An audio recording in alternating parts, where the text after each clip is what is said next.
Olá, queridos, tudo bem aí? Tudo bem com vocês? Graças a Deus estamos aqui mais uma vez para compartilhar com vocês sobre 2 Reis 22, 23, Naum 3 e 2 Coríntios capítulo 9.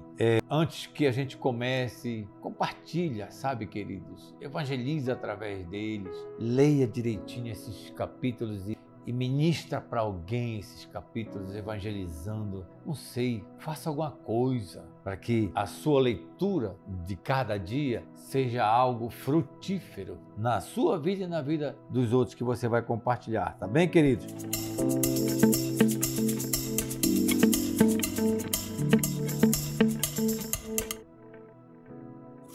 Segunda Reis no 22 e 23, e 22 fala aqui sobre o achado do livro da lei. Mas é interessante, antes de falar sobre o livro da lei, Josias, quando começou o seu reinado, ele tinha apenas 8 anos. Mas a Bíblia fala assim que Josias fez o que era agradável a Deus. Ele seguiu o exemplo do seu antepassado, o rei Davi, e não se desviou nem para a direita e nem para a esquerda. Então, quando Deus olhava para o rei Josias, ele via alguém agradável aos seus olhos, alguém que agradava no que fazia. Então é muito importante isso, queridos. Então o rei Josias mandou fazer uma busca, sabe? E encontraram o livro da lei. Olha como é interessante. Encontrou o livro da lei. E aí ele mandou lerem para ele esse livro da lei. E começaram a ler o livro da lei para o rei Josias. E aí ele foi ver que ele não estava cumprindo com o livro da lei. A preocupação, o temor dele era grande,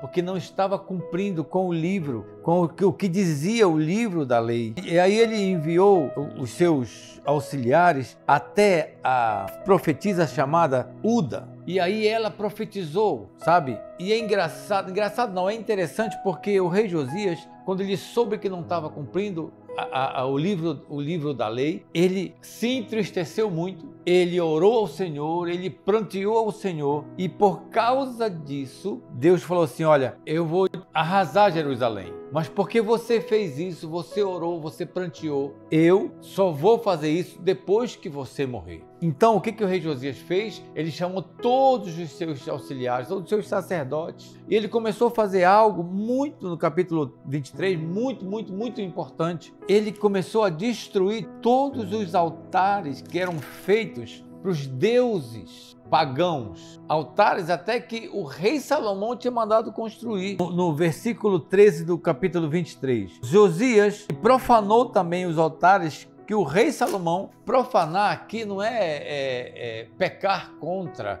assim, ele foi lá e destruiu. Ele fala assim, ele profanou até os altares que o rei Salomão havia construído a leste de Jerusalém, ao sul do Monte das Oliveiras, para a adoração de Astarote, a nojenta deusa dos Sidônios. Para a adoração, sabe? Ele destruiu até esses altares. Ele destruiu o altar do rei Moloque, da divindade chamada Moloque, para a adoração do rei Moloque. Por isso é muito importante, querido, quando você se refere aos meninos homens, para não chamar esses meninos homens de moleque. Porque, vai lá, moleque, vem cá, moleque. Sabe por quê? Porque essa palavra moleque é derivada do rei Moloque. Então, é muito importante não profetizar isso sobre a vida dessas crianças masculinas. Ele destruiu os altares para esse deus Moloque e para tantos outros. Ele fez um pacto com Deus, sabe? E é muito importante, querido, muitas vezes nós vermos quais são os altares que nós estamos construindo na nossa vida. Quais são os altares que estão dentro do meu coração. Porque muitas vezes, querido, nós temos altares escondidos, idolatrias escondidas no nosso coração. Por exemplo, idolatrias a time de futebol. Tem muita gente que é idólatra a time de futebol. Tem muita gente que idolatra jogadores de futebol. Eu só estou dando um exemplo, tá, querido? Goste quanto que você puder gostar, mas não idolatre. Eles falam assim, o ídolo, meu ídolo.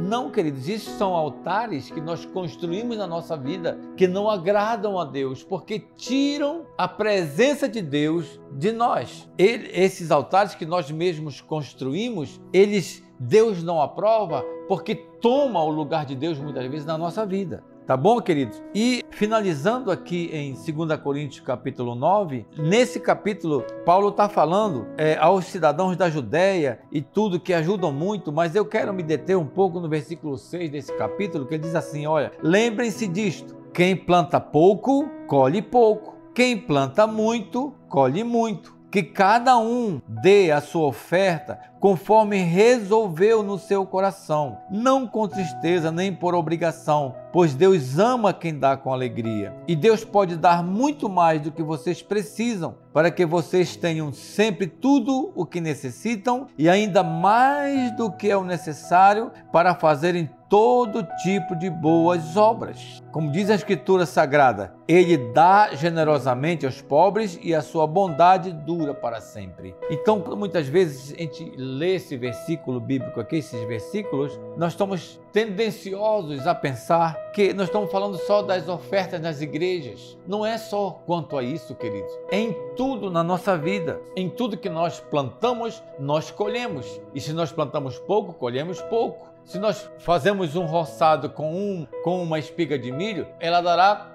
conforme uma espiga de milho. Mas se faz um milharal com várias espigas, logicamente vai se colher muito mais. E é assim na vida. Quando plantamos pouco amor, colhemos pouco amor. Quando plantamos muito amor, é evidente que vamos colher muito amor. Então, assim, muito importante que cada um oferte o que está proposto no seu coração, mas não com tristeza, com alegria, porque Deus ama quem dá com alegria. Você já pensou quando você oferta a Deus com tristeza? E Deus, que conhece o meu coração, sabe que eu estou ofertando a Ele, mas com muita tristeza no meu coração, porque muitas vezes ninguém oferta pensando assim, eu não vou ofertar agora.